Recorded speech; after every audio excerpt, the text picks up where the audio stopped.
Olá, alunos! Oi, pessoal! Tudo bem com vocês? Hoje eu convido vocês, então, a junto comigo, professora Ana Paula Cunha, a descomplicar mais um conceito por meio dos nossos vídeos Pílulas de Aprendizagem Descomplicando Conceitos.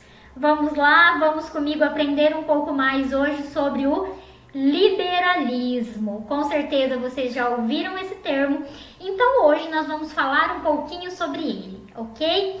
Pensar em liberalismo, pessoal, é em pleno século XXI, hoje, pensar novamente nas relações que são estabelecidas entre indivíduos e Estado, pensar na noção do próprio Estado, na função, na concepção que nós temos de Estado, e também nas noções que nós temos de cidadania.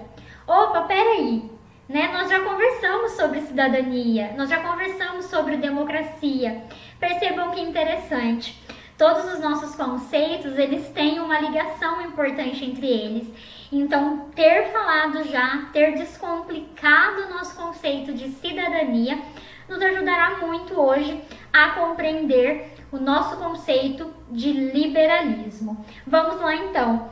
Por que é tão importante também conhecer sobre o liberalismo, pessoal? Bom, vocês devem saber que esses princípios liberais hoje norteiam a maioria dos nossos estados aqui do Ocidente. Então é importante para o nosso dia a dia nós conhecermos o que é o liberalismo, para a nossa atuação política enquanto cidadãos e também, claro, em nossas salas de aula, como professores, como educadores, conhecer corretamente esse conceito para auxiliar os nossos alunos no processo de aprendizagem.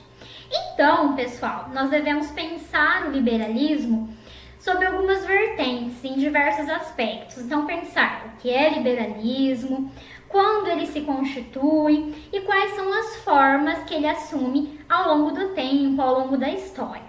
Então, o liberalismo que nós conhecemos, ele surge no século XVIII, juntamente com o iluminismo. O iluminismo é um fato muito importante, é um processo importante que acontece na história, que merece uma aula específica para ele.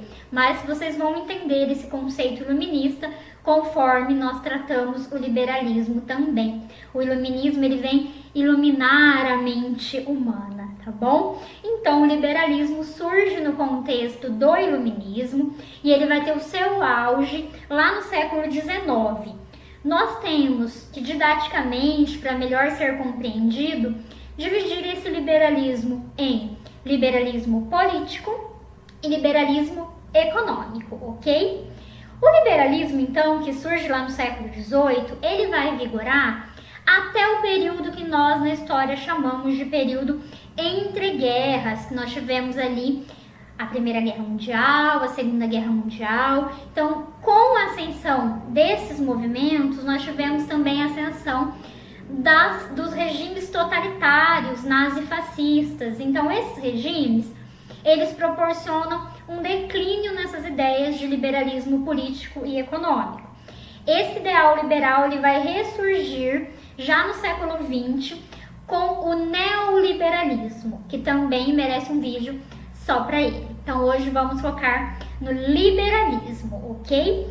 Então, socialmente falando, é importante que nós associemos o liberalismo a uma classe social importante, uma classe social que surgiu na transição da Idade Média para a Idade Moderna, que é a burguesia.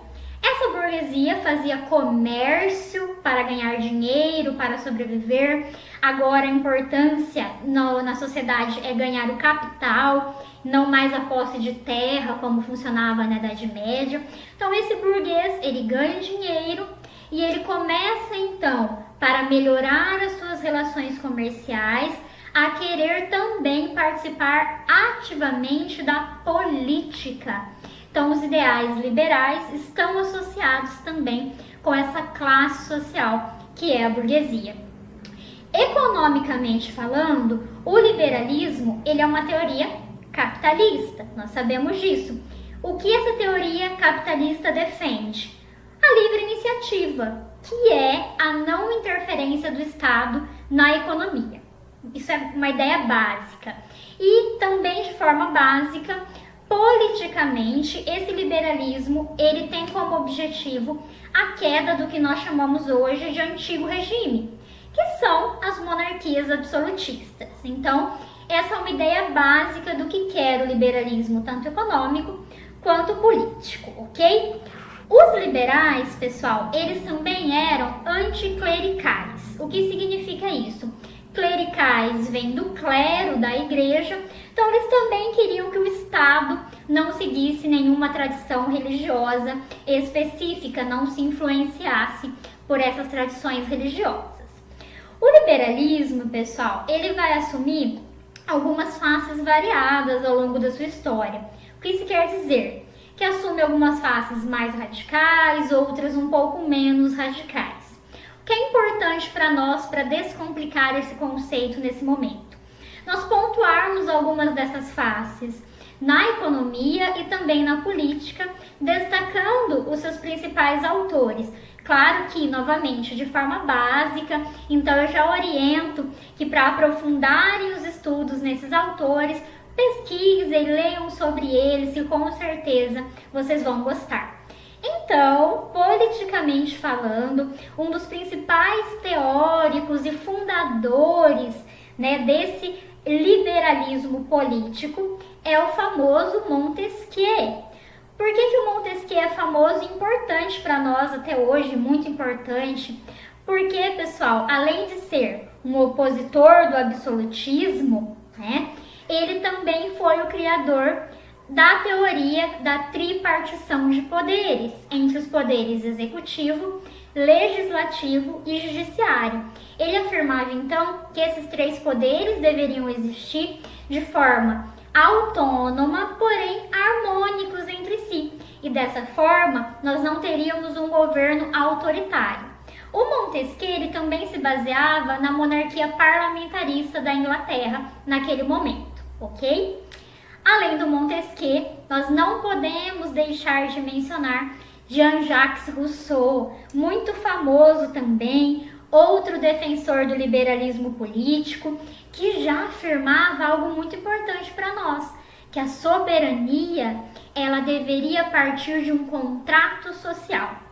Esse contrato social ele é estabelecido entre governantes e governados. Ok? Por isso esses autores, dentre eles o Rousseau, também são conhecidos por contratualistas, porque pregam esse contrato social.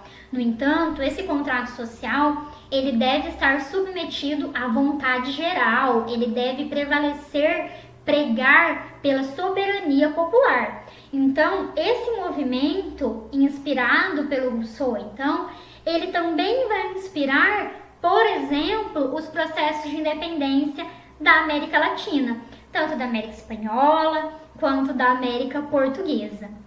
Ainda em liberais políticos é interessante nós mencionarmos Voltaire. O Voltaire, ele também defendia a liberdade, a questão da queda do absolutismo, mas ele tem um pensamento muito associado à liberdade de opinião, de pensamento. Ele era um autor até um pouco irônico, fazia algumas brincadeiras em formas de críticas ao absolutismo monárquico e à nobreza. Mas a diferença do Voltaire, pessoal, além dele ainda também ser anticlerical, mas ele defendia a não participação do povo nesse processo. Então essa é uma diferença com relação, por exemplo, ao Rousseau. Temos outros liberais políticos, mas no nosso vídeo, como é um vídeo curto, é uma pílula de aprendizagem, eu deixo para vocês pesquisarem. Agora, então, vamos falar desse liberalismo econômico. Economicamente, o liberalismo ele vai surgir como uma ideologia contrária ao mercantilismo. Já estudamos o que é ideologia também, né? Então, o que é o mercantilismo? O mercantilismo é a política econômica dos estados absolutistas. Então, se politicamente o liberalismo quer a queda das monarquias absolutistas, economicamente, em conjunto, ele quer também a queda desse mercantilismo, Porque o mercantilismo, ele interfere na economia. É o Estado, é o rei interferindo na economia. E os liberais não querem isso. Eles querem, então, que o mercado se autorregule. E falando em mercado se autorregular, nós não podemos também deixar de falar do pai, considerado pai desse liberalismo econômico, que é Adam Smith. Ele que prega, então, que nós devemos deixar o mercado se autorregular e não termos a interferência do Estado na economia. Percebam o seguinte, pessoal, como o liberalismo ele está intimamente ligado ao Estado, não é verdade? Ora, o liberalismo precisa que esse Estado garanta as liberdades individuais. Em contrapartida, economicamente falando, os liberais querem que esse Estado se afaste da economia, não interfira, não regule a economia. Então é uma relação de aproximações e distanciamentos. É bem interessante, não é? Então, pessoal, nós professores, nós devemos estar muito atentos, por exemplo, às agendas políticas e econômicas nacionais e internacionais para podermos tratar de liberalismo. Também é interessante que para estar próximos do liberalismo, nós podemos, por exemplo, utilizar a mídia como um recurso importante em sala de aula. Ela trabalha muito essa agenda política e econômica nacional e internacional. Também, outro ponto importantíssimo é que nós, professores, devemos ficar muito atentos aos discursos que associam o liberalismo, a democracia, a prosperidade e a igualdade, porque essa perspectiva nem sempre é correta. Esses conceitos eles não são sinônimos, isso é algo que nós chamamos de ahistórico, ou seja, isso não é verdade em todo momento da história. Então, cuidado com os discursos que associam o liberalismo à prosperidade e a toda essa face sempre de beleza. Nem sempre isso aconteceu. Por fim, pessoal, nós temos que observar a realidade dos nossos alunos, a realidade na qual eles estão inseridos. Então, poder atrelar essa discussão de liberalismo político e econômico a essas realidades, a, por exemplo, problemas do dia a dia que são enfrentados tanto por alunos, por nós, pelas famílias. Então, todo esse conceito contribui para atrelar o conhecimento à realidade do nosso aluno, algo que é tão importante em nossas salas de aula. Espero que vocês tenham gostado, compreendido o nosso conceito, se aprofundem neles, comentem na sala do café e até o nosso próximo conceito para nós descomplicarmos outro ponto importante para nós. Até mais, pessoal!